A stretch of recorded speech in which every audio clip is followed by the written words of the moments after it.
Welcome to the Answers for Elders radio show. Meet the trusted experts who will give you straight answers and will help guide you on the path of later life care. Now, here's your host, founder, caregiver, and CEO, Suzanne Newman. And welcome back, everyone, to Answers for Elders Radio Network. And we are talking with Dr. Paul Winner, who is the Senior Director of the Premier Research Institute and the Director of the Memory Disorder Center. And Dr. Winner, we're talking, thank you for being with us today as we're talking about Alzheimer's disease, how it comes on, what happens, and all of those crazy things that go on in our world regarding this illness. So thank you for being with us. Thank you. I appreciate the invitation to address this incredibly important topic. But a key issue is it's changing quickly. We're learning a lot more about the illness, and we are starting to see medications that look very promising. But the first step is recognizing that there's a problem. The second step is to find out, is that problem Alzheimer's or is it something else? Yeah. So that's a key issue here.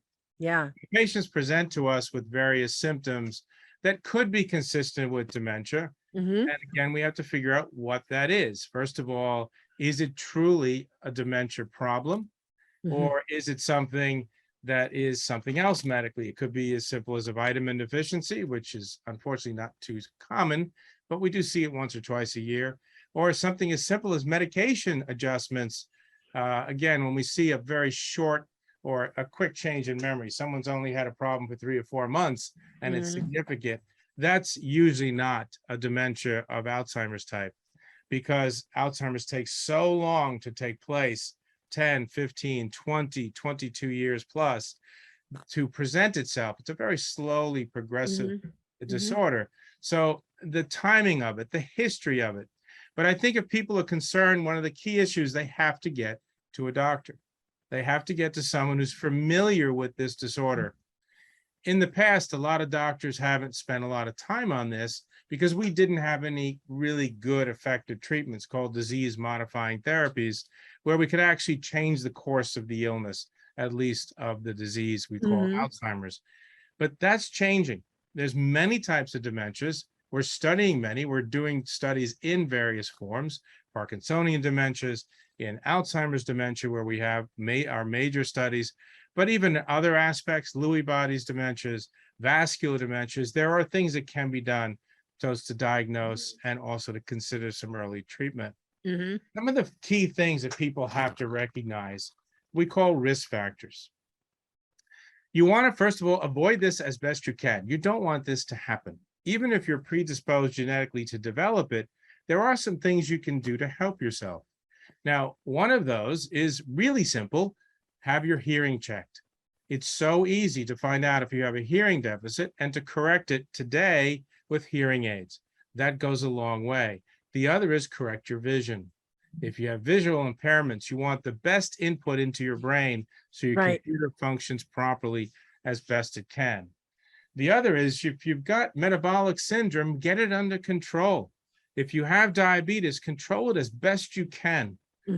Check your blood pressure. Studies have shown that. The Sprint Mind study showed that controlling blood pressure clearly reduced the development of dementias. What am I saying about controlling blood pressure? You want your blood pressure at 120/70 or less. Now, obviously, if you're symptomatic with a low blood pressure, you can't do that. But most patients can, and you want to do that as soon as you possibly can. Everything I've just told you is so simple and so easy to do. In our country, unfortunately, we are not getting thinner. We seem to always getting a little on the other side. Overweight, obesity is another risk factor. Hard to control. I surely don't have all the answers for that one, and we haven't figured that all out. But you do your best to avoid certain foods. So diet is important again. You don't want to wait till you have the symptoms, wait till you have the disease. You want to get in front of it as best you possibly can. Alcohol consumption. There's a lot of question about, is it safe? What's the right amount? Basically, none is the best. But if you're going to use it, it needs to be small quantities. The exact quantities are not clear. Remember, what do we use alcohol for in a clinical practice? We use it to clean off our tables to kill viruses and bacteria. It is a caustic substance. So is it caustic inside us? Well, it cleans tables really well. So I'll leave that for your own devices. Head trauma. Please don't do things that'll ultimately result in you having a head injury, especially after the age of 40. If you're predisposed to develop that toxic amyloid genetically and you hit your head, you're going to accelerate that process. Do not go fix the roof. If you're 40 or 50, hire someone to do that. Exactly. I can't tell you how many patients I have taken care of that have fallen off ladders when they were fixing gutters or the roof. Get someone to do that for you if at all possible. Avoid things that'll cause. Wear a helmet on your bicycle. If you've got problems with balance, use a stationary bike inside a protected area. There's some things you can do. Don't wait till you get a subdural. I lost a good friend because unfortunately he had an injury, resulted in a subdural, which clearly could have been prevented. And he's not with us anymore. It accelerated the dementia aggressively, and within a matter of years, he was no longer alive. Yeah. And that especially, is a preventable issue. Yeah. And especially, I can only imagine, because I know that early onset tends to progress quicker. Is that true? First of all, that's what I've learned anyway. I don't know if I'm not speaking as an expert here. It can be true for an individual because Alzheimer's dementia is not one entity. There are multiple gene issues. Every patient's a little different. I've seen some patients when we've diagnosed them in the early dementia stage, and they've only lived 5 or 6 years. I've had others that have lived 10 to 15. So it is dependent upon the individual and their genetic factors. One of the simplest things we do, we have tests called ApoE, and we can test whether someone has number 4, which is not the one you want to have. That's a higher risk factor for developing AIDS, a genetic risk factor, or 3, which is average, and 2, which is protective. So we are essentially maturing. Most of the younger people, in fact, we test our own patients here. Just about every patient over 65 has been tested. It's important to know that it's a risk factor. We can counsel them. It's very important to know for new treatment algorithms. And of course, my mom, she had vascular dementia, which was brought on. She was a heavy smoker for many years. She got COPD. She had vascular issues in her, legs and all kinds of things. And so what happens is as she got older, obviously, that dementia progressed in her. So I'm going to just throw out there, I bet that smoking is part of it. And life, when you talked about diet, I am betting that there's other things that we can do better. Yeah, smoking is definitely low-hanging fruit there. You want to, again, it's not easy for someone who's been smoking for decades to quit. But even if they reduce the smoking, that's a positive. And you've talked about issues of diet. We have societies around, not only our own practices, but there's the, Alzheimer's Association. There are national and local chapters that can help you. There's many organizations out there, American Academy of Neurology. There are many medical and non-medical organizations that can give you some ideas about diet. Diet is complex. There's a DASH diet, there's a finger diet, there's the Mediterranean diet.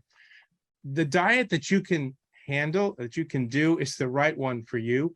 There are some that statistically seem a little better, but some simple things is most Americans can kind of do the Mediterranean diet, but you may want to limit some of the saturated fats, like some of the cheeses, maybe switch to some of the vegetarian options. You don't have to completely drop all of cheese, but try to limit it a little bit. The oils are important. Try to use a good olive oil, is again an avocado for some of the saturated and unsaturated fat options. There are little things you can do with the Mediterranean diet that can help you to make it even better. More like the more difficult diets are hard. They're almost like you have to go to school to really learn how to do them properly. It is worth it if you can do that. Right. The Mediterranean diet's pretty simple, and that's a simple thing. And again, the societies can help you. I didn't mention exercise, but controlling your blood pressure, exercise are the 2 single best things you can do outside of getting your hearing aid. Oh, absolutely. Exercise And cholesterol is probably too. Yeah. Yeah, well, that yes. Yeah, that with The- diet. So obviously you conduct clinical trials, and we're going to talk a little bit about this later in the hour. But if somebody, how do they get tested? Do they go to their primary doctor? What is that process like? The best way to do this, and now that we have medications that are clinically functioning in a way, I don't want to be too optimistic here because we're still doing the research and this is early data, but it's very positive on our side. And I'll talk about numbers in a few minutes. We need to get the diagnosis correct, which means just getting a simple, essentially evaluation, a history and physical, that's not enough anymore. No. You need a neurobehavioral test administered by people who are very good at doing this. That's a basic assessment. Then you're going to have to get into much more detail medically to actually get the diagnosis right, because essentially Alzheimer's is about 60 to 70% of the dementias. Well, you mentioned vascular dementia, that could be about 20%.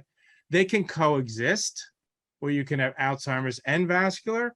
You have to understand that. In fact, the majority of them are mixed when we actually see autopsies. But there is a predominant version on top of that. So you need to go to a center who's familiar with that. And everything's changing very quickly. We should have FDA approved medications. We have one right now that is disease modifying, but we should have several very soon available. So in the meantime, Dr. Winter, how do we reach you? Well, the simplest way is call me by phone. It's area code 561-851-9400. That's 851-9400. Or to use a website connection, Premier Research Institute, that's PREMIERE, researchinstitute.com. Fabulous. And next segment, we're going to talk about how is Alzheimer's disease diagnosed and how accurate is the testing. We're going to go into what those look like right after this.